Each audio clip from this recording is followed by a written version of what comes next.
कल से आपके डेलीगेशन के लोग अनेक मीटिंगों में व्यस्त रहे हैं और बहुत सारे आउटकम के साथ आज हमारी ये समिट आगे बढ़ रही है। एक्सेलेंसी, आपकी यात्रा बहुत ही ऐतिहासिक है। 2001 में जब आपने कार्यभार संभाला और भारत की आपकी यात्रा पहली हुई, उसको आज 25 साल हो गए और उस पहली यात्रा में ही स्ट्रेटेजिक पार्टनरशिप की एक मजबूत नींव रखी गई थी।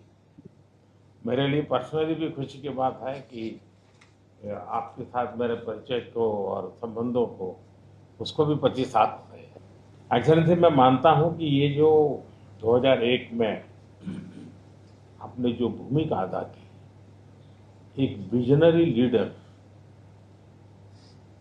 कैसे सोचता है, कहाँ से शुरू करता है और संबंधों को कहाँ तक पहुंचा सकता है, इसका एक उत्तम उदाहरण भारत रशिया के संबंध है।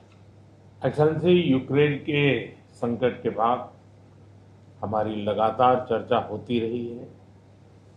आपने भी समय समय पर एक सच्चे मित्र के रूप में हमें सभी चीजों से अवगत कराया है।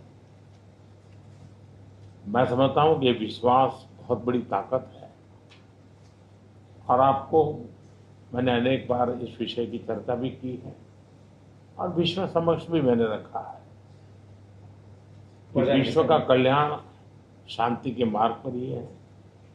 हम सबको मिलकर के शांति के रास्ते तलाशने चाहिए और पिछले दिनों जो प्रयास चल रहे हैं, मुझे पूरा विश्वास है कि विश्व फिर से एक बार शांति की दिशा में लौटेगा।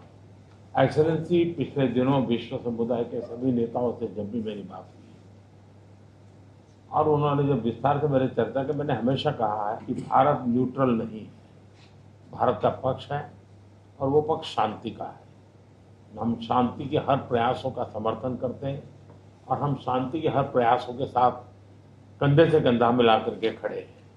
पूरे विश्व ने कोविड से लेकर के अब तक कई संकटों से गुजरा है। हम आशा करते हैं कि बहुत ही जल्द विश्व को चिंताओं से मुक्ति मिलेगी और एक सही दिशा में प्रगति के राह पर विश्व समुदाय को एक नई आशा पैदा होगी। एक्सेलेंसी, मुझे पूरा भरोसा है कि आज दिन भर हम अनेक विषयों पर चर्चा करने वाले हैं। भारत और रशिया के आर्थिक संबंधों का अधिक विस्तार हो, हम नई नई ऊंचाइयों को प्राप्त करें, ऐसे बहुत ही आशावादी आउटकम के साथ हम हमारी इस मीटिंग को आगे बढ़ाएंगे, यह बड़ा बड़ा विश्वास है। माय फ्रेंड, मैं फिर से एक बार आपका फिर से बहुत बहुत स्वागत करता हूं।